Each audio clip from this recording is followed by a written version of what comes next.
That officer should not, under any circumstance, have a gun. Only on 10 News, that man says the same officer involved in the shooting death of an unarmed man nearly killed him in the streets of San Diego. Frank Clark Jr. says that his encounter bears frightening similarities to what just happened in Minneapolis. And today, Clark told reporter Michael Chen he thought he was going to die.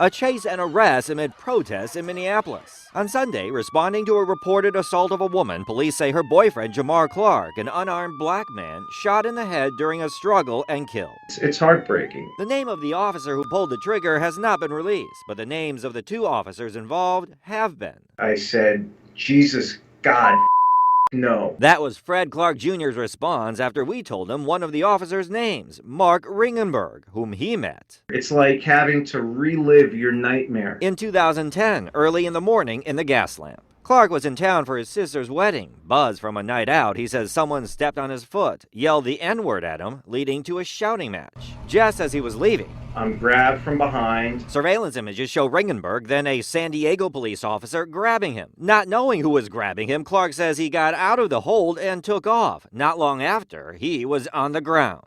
Clark says the officer then slammed his face and rubbed it into the pavement, then got on top of him and put him in a chokehold.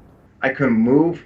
I couldn't breathe. Clark says he was cuffed and never resisted, but Ringenberg choked him for a minute and a half, while Clark's family begged the officer to stop. I really thought I was going to die. Clark suffered cuts and an eye injury and sued police. Didn't want money so much to say as for him to not hurt someone else. He says he dropped the suit because of legal costs. 5 years later, the officer back under the legal microscope. That officer should not, under any circumstance, have a gun. Michael Chen, 10 News. Minneapolis police have defended the officer's actions even as the state and federal probe began.